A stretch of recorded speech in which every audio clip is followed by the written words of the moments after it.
Hello, నేను miss రావు. మంచు family Jaganmohan Reddy ఫ్యామిలీకి దగ్గరగా ఉంటుంది అనేది సర్వత్రా తెలిసినటువంటి అంశమే. ప్లస్ వైసీపీకి సానుభూతిగా ఉన్నటువంటి కుటుంబం అని కూడా ఉంటుంది. కానీ మంచు విష్ణు మాత్రం ఇటీవల లోకేష్ని కలిశారు. వాళ్ళిద్దరూ కట్టసీకాల లేదంటే పొలిటికల్ డ్రామా ఏమైనా నడుస్తుంది అనే దాని మీద మనం విశ్లేషణ తీసుకునేటువంటి ప్రయత్నం చేద్దాం. ప్రస్తుతం మన దగ్గర దాసరి విజ్ఞాన్ గారు ఉన్నారు, సినీ రాజకీయ విశ్లేషకులు. హలో, నమస్తే. నమస్తే. సో మంచు ఫ్యామిలీ అనగానే గుర్తొచ్చేది ఏంటంటే రాజశేఖర్ రెడ్డి అప్పటి నుంచి అదేదో కొంచెం వైఎస్ ఫ్యామిలీ తోటి బంధుత్వం కలిసింది అది ఇది అనుకుంటుంటారు. కొంత ప్రయాణం కూడా అలానే జరిగింది. ఇప్పుడేమో మా పేర్లు చెప్పుకొని రాజకీయాలు చేస్తున్నారు కొంతమంది అని ఈ మధ్య మోహన్ బాబు ఏదో కామెంట్ చేశారు. ఇప్పుడేమో విష్ణు లోకేష్ని కలిశారు. ఏంటి మళ్ళీ ఏమన్నా వాళ్ళు పొలిటికల్ డయాస్ మార్చే ప్రయత్నమా? యాక్చువల్లీ మంచు ఫ్యామిలీని ట్రస్ట్ చేయకూడదు బేసికల్. అవునా? ఎస్, అంటే వాళ్ళు చేసే జిమ్మిక్స్ ఎలా ఉంటాయంటే అట్లా మ్యాజిక్ చేసి అక్కడ ఏదో అద్భుతం సృష్టించేసి అక్కడ నుంచి దూరంగా పారిపోతూ ఉంటారు అనమాట. దాన్ని ఎలా చూడాలి అంటే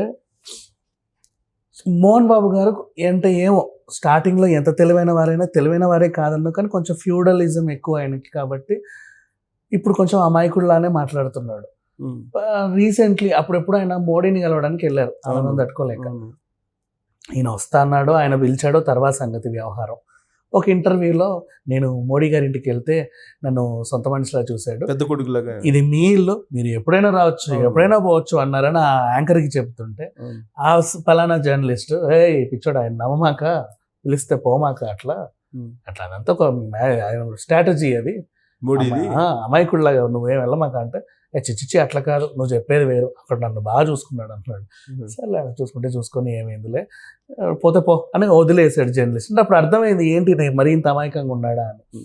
ఇకపోతే ఇక ఫ్యామిలీ విషయానికి వస్తే జరిగినట్టు ఇది మోడీతోటి అది ఆ టైంలో వీళ్ళే వెళ్ళారు కలవడానికి. యాక్చువల్గా చెప్పాలి అంటే ఫ్యామిలీతో సహా అందరు వెళ్ళారు, వీళ్ళు భోజనం చేసి మరీ వచ్చారు. అదే అప్పుడు కరోనా బిఫోరే, అదే మోర్ ఆర్ లెస్. అప్పుడు ఏదో సెలబ్రిటీస్ అందరిని పిలిచినట్టున్నారు. అప్పుడు వాళ్ళందరూ పిలుస్తున్నారు, బాలీవుడ్ కూడా పిలిచినట్టున్నాడు కదా మోడీ. చాలా మందిని పిలిచారు, వీళ్ళని కూడా పిలిచాడు. సినిమా వాళ్ళందరితో వీళ్ళు కలుస్తున్నారు. అప్పట్లో అమిత్ షా ఎన్టీఆర్ ని కూడా కలిశాడు, రామోజీరావు ఇంటికి వెళ్ళి మరీ కలిశాడు అమిత్ షా. ఆ సందర్భంలో టైంలో ఈ ఫ్యామిలీ కూడా వెళ్ళింది. అంటే వాళ్ళు మరి ఏం ఆశించారో వాళ్ళకే తెలుసు. బట్ వీళ్ళు మాత్రం పిలిచాడు కదా అని చెప్పి ఎగేసుకుంటూ అయితే వెళ్ళారు, అంతవరకు అయితే నిజమే. సో సరే మోడీ పిలిచారు, మోడీ గారు మీ ఆతిథ్యం చాలా బాగుంది, చాలా బాగా చూసుకున్నారు మమ్మల్ని, థ్యాంక్ యూ అంటే ఆయన కూడా రండి మోహన్ బాబు గారు, ఎప్పుడైనా సరే మీరు మా ఇంటికి వచ్చి, ఇది మీ ఇల్లే అనుకోండి, ఇక్కడ కూర్చోండి అక్కడ కూర్చోండి అని ఆయన చెప్తే చాలా ఆనందంగా వీళ్ళు వచ్చేసారు. అంత పెద్ద మోడీ మమ్మల్ని ఇలా అన్నాడే అని. సో అంతవరకు బాగానే ఉంది. నెక్స్ట్ ఆ సందర్భాన్ని వీళ్ళకి ఏదైనా జరిగితే అందరికి చెప్పుకోవడం అలవాటు, సంథింగ్ ఏదైనా కొన్నా అందరికి చూపించుకోవడం అలవాటు. సో ఆ సందర్భంలోనే చెప్పుకున్నాడు, మంచైనా చెడైనా అన్ని చెప్పేసుకుంటారు. వాళ్ళ కూతురు అంతే, అన్నైనా సరే ఇది అక్కడ నుంచి కొన్నాను అని చూపించుకుంటది, ఇది కొన్నా కానీ పగిలింది అని కూడా చెప్తారు. పగలకపోతే ఇలా ఉండేది, పగిలిన తర్వాత ఇలా అయిందని కూడా చెప్తారు. సో అంటే మంచైనా చెడైనా రెండు చెప్పుకుంటారు. ఫ్యామిలీ విషయానికి వస్తే ఎప్పుడైతే మంచు మనోజ్ ఆ అమ్మాయి మౌనికా రెడ్డితో పరిచయం అయిందో, వాళ్ళు ప్రేమలో పడ్డారు, ప్రేమించుకున్నారో, అప్పటి నుంచి విష్ణుకు నచ్చల. ఎందుకు ద రీజన్ అంటే ఆ టైంలో ఈ అమ్మాయి ఎవరు అని చూస్తే పలానా టీడీపీకి చెందినటువంటి ఫ్యామిలీ, భూమా అఖిల ప్రియ చెల్లెలు, వాళ్ళ తండ్రి చనిపోతే ఆ పదవి ఆ పిల్లకి ఇచ్చారు. సో వాళ్ళు టీడీపీలో చాలా కీలకమైన రోల్ పోషించే వ్యక్తులు. కుటుంబం అంతా టీడీపీ ఎటు తిరిగినా పసిపే ఉంటుంది. ఇక ఎందుకు ఈయనకి నచ్చలేదంటే పాపం జెన్యూన్ రీజన్ ఉంది. మన ఇంట్లో వైసీపీకి చెందిన కోడలు ఉంది, సాక్షాత్తు కోడలు, అంటే ఇక బ్లడ్ రిలేషనే వెరోనికా. బ్లడ్ రిలేషన్ ఉన్నప్పుడు నాన్నకు కూడా ఏం లేదు, నాకు ఏం లేదు, నువ్వెందుకు ఆ టీడీపీ పిల్ల వెంటల పడుతున్నావు, అవసరం ఏముంది అన్నట్టుగా ఏదో అటు అంటే, నా ప్రేమ నా ఇష్టం, పోనీ ప్రేమిస్తే ప్రేమించావు, కొత్త అమ్మాయిని ప్రేమించావంటే అని అనుకోవచ్చు. ఆల్రెడీ పెళ్ళయ్యి ఇంత బాబున్న వాళ్ళని ప్రేమించడం ఎందుకు? ఈయన వినలా, నా ప్రేమ నా ఇష్టం, నిన్నేమన్నా అడిగానా, నిన్ను ప్రేమించమన్నా, నిన్ను ఒప్పుకోమన్నానా, నా జీవితం నాది, ఆయన ఇది వ్యవహారం. అలా ఇద్దరికి చెడింది. ఎంత కాదనుకున్నా మా అమ్మ వేరు మీ అమ్మ వేరులే అనుకునే స్థాయికి వచ్చింది. ఆ రేంజ్కి వచ్చి అంటే వేరే యా మోహన్ బాబు గారు నెక్స్ట్ కదా ఓకే వాళ్ళ చెల్లినే మ్యారేజ్ చేసుకున్నాడు, సెకండ్ వైఫ్. ఓకే ఓకే ఆ రేంజ్కి వెళ్ళిన తర్వాత వీళ్ళిద్దరు కొట్టుకోబోయే పరిస్థితి కూడా వచ్చింది నిజమేనా? ఆ సందర్భంలో వీళ్ళకి ఇంకా మాటలు లేవు, ఉమ్, దూరం. కాకపోతే ఇంట్లో పని మనుషులు వాళ్ళు వీళ్ళకి సంబంధించి అప్పటి వరకు ఉన్న వాళ్ళు ఎందుకు వేరిపోతారు?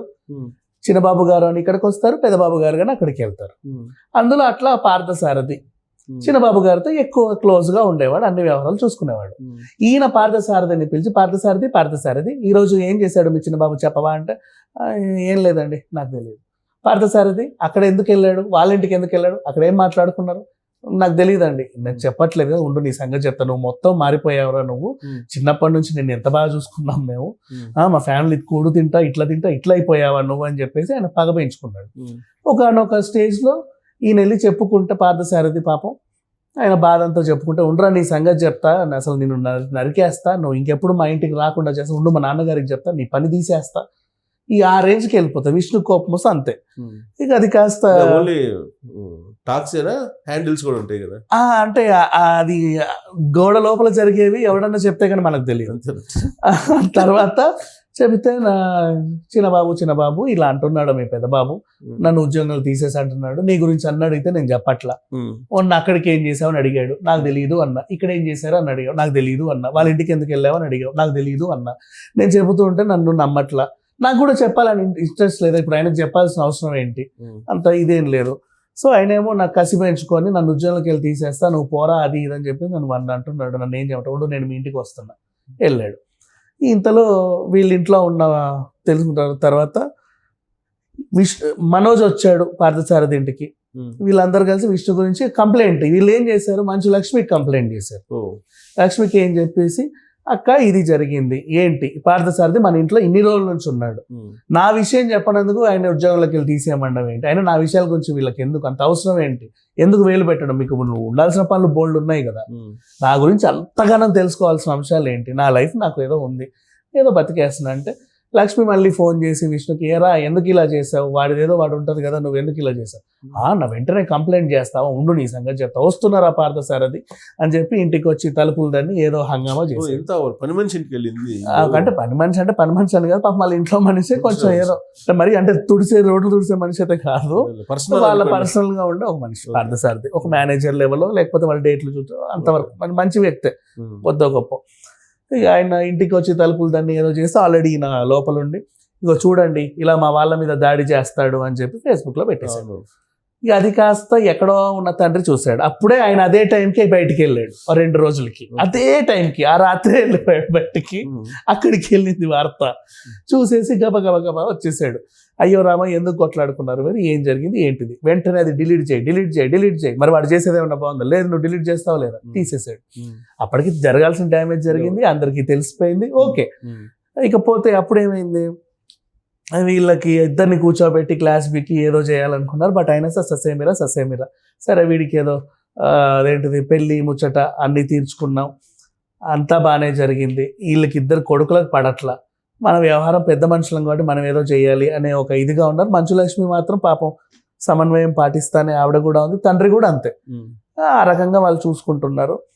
నెక్స్ట్ ఈయన ఏం చేశాడు, ఇప్పుడు ఎందుకు ఇదంతా చెప్పాల్సి వచ్చింది అంటే, మంచు విష్ణు చేసే ఈ కలరింగ్ గురించి ఎందుకు లోకేష్ ని కలిశారు అన్నావు కదా, దానికి ఈ సందర్భం అంతా మనం మాట్లాడుకోవాల్సి వచ్చింది. అంటే యాంటీ టీడీపీ కాబట్టి ఇప్పుడు ఈ సందర్భాన్ని అంతా, ఇది అంతా ఒక వెబ్ సిరీస్ అండి, మేము సరదాగా చేసాము, త్వరలో రావద్దు, హౌస్ ఆఫ్ మంచూస్ అనే వెబ్ సిరీస్ అనుకునే స్క్రిప్టెడ్, ఇదంతా ఏం లేదు, మా తమ్ముడు మేము బాగానే ఉన్నాము, ఇది 2023లో రిలీజ్ అయిపోతుంది రేపో ఎల్లుండో అని చెప్పేసి చెప్పుకోవచ్చు.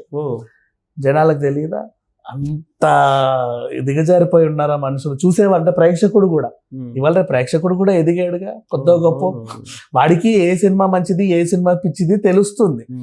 ఒకప్పుడు అంటే అన్ని చూసేవాళ్ళు ఏది ఉంటే అది, ఇప్పుడు తెలుస్తుంది దీనికి వెళ్ళాలి దీనికి వెళ్ళొద్దు అని, పోస్టర్ తోనే వాడు డిసైడ్ చేస్తున్నాడు. అలాంటి ప్రేక్షకుడిని ఎలా మోసం చేస్తావు? ఇప్పుడు కూడా ఇది ఒక డైవర్షన్ థింగ్, లైక్ మొన్న అక్కడ ఏం జరిగింది, ఆయన పుట్టినరోజు వేడుకల రోజు ఒక చిన్న డ్యామేజ్ జరిగితే దాన్ని కవరింగ్ చేయడానికి వెళ్ళాడు. ఆ రోజు ఏం జరిగిందంటే, మేము రాజకీయాలు అసలు మొత్తం రాజకీయాల ప్రస్తావన వచ్చింది అక్కడ.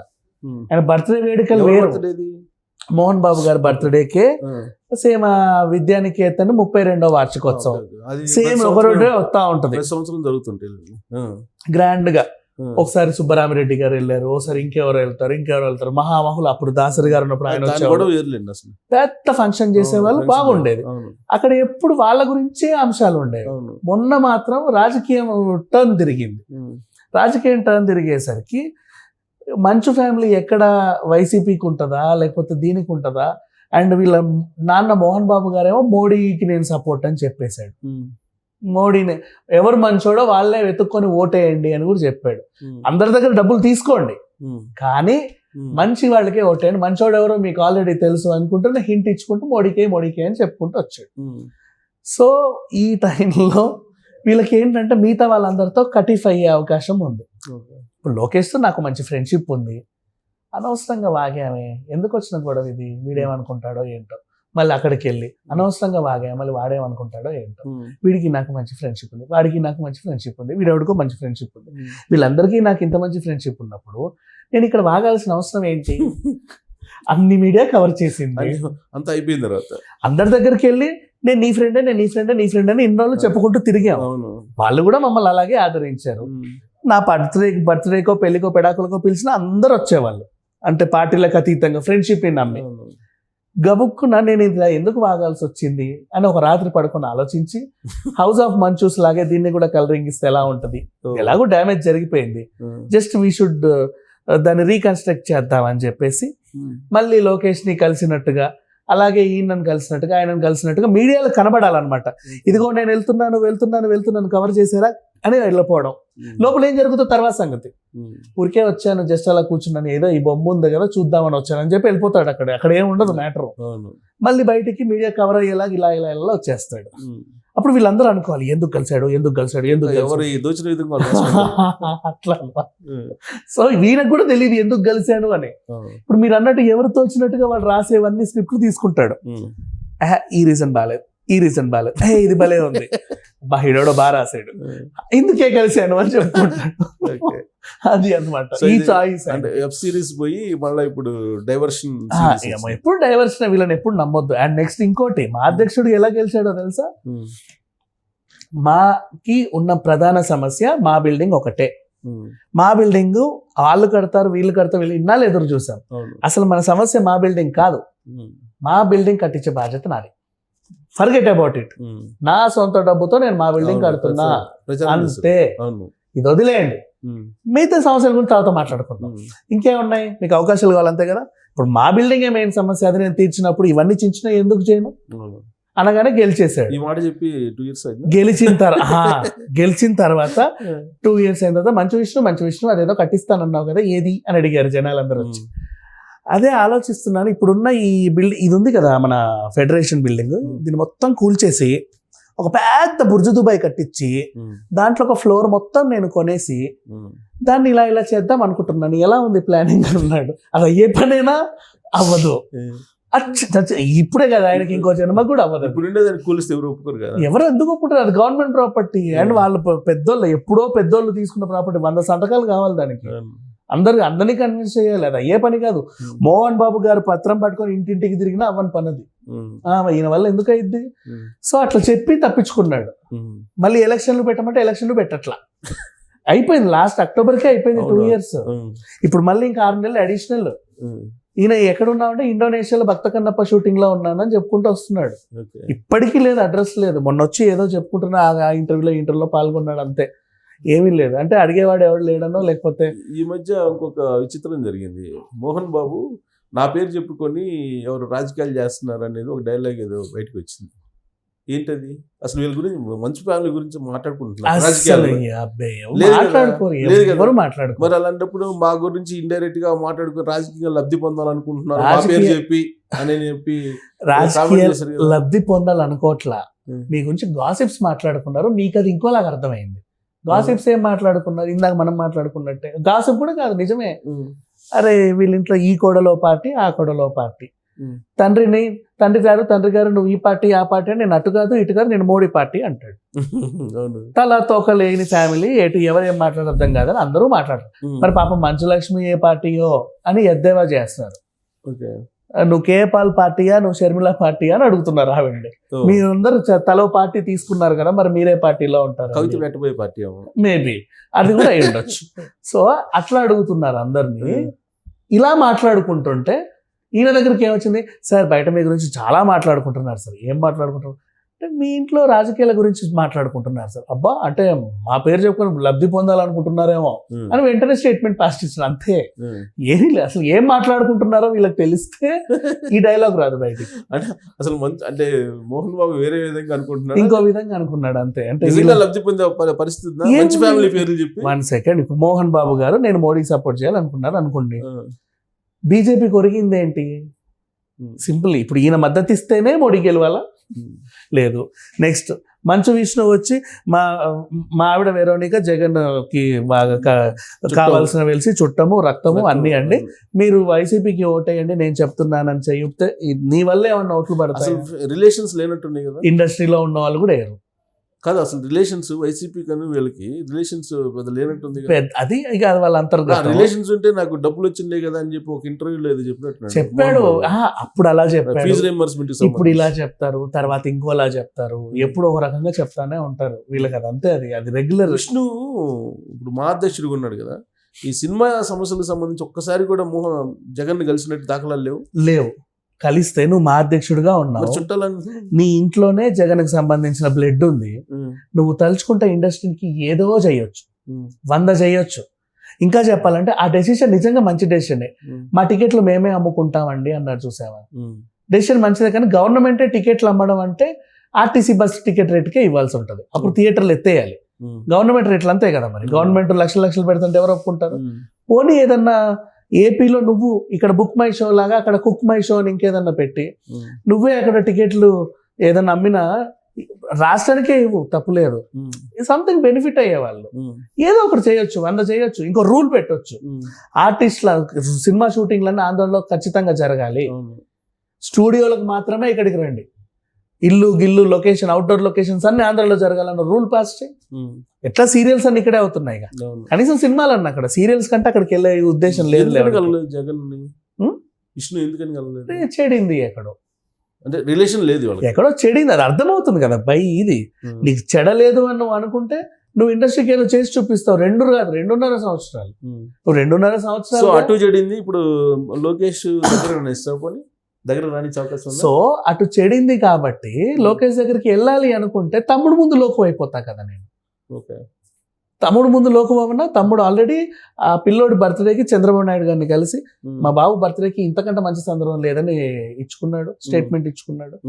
నువ్వు తెలిసి గనక అక్కడికి వెళ్తే తమ్ముడు ముందు లోకం అవుతావు. హౌస్ ఆఫ్ మంచు షో నిజంగా ఫ్లాప్ అయిపోతుంది. నువ్వు అంత బిల్డప్ చేసుకున్నావు, నీ బిల్డప్ రహస్యంగా వెళ్ళి ఏం లేదు, నేను జస్ట్ ఈ ఫ్యాన్ షాప్కి వచ్చాను, పక్కన కెమెరా షాప్ లో లోకేష్ కనపడ్డాడు, మరీ మూతి తిప్పుకొని వెళ్తే బాగుండదు కదా అని చెప్పి జస్ట్ వెళ్ళి ఒక కౌగులించుకొని వచ్చాను, బాగున్నా అంతకుమించి మేమేం మాట్లాడుకోలేదండి. ఏ మనిషి కనిపిస్తే మరి పలకరించరా అనే రేంజ్ లో దులిపేసుకుంటాడు. కానీ తొంగి చూసి అయితే వెళ్ళాడు. ఎందుకు వెళ్ళాడు అనేది మాత్రం ఆయనకే తెలుసు, అది ఫ్యూచర్ లో తెలుస్తుంది. Right, thank you.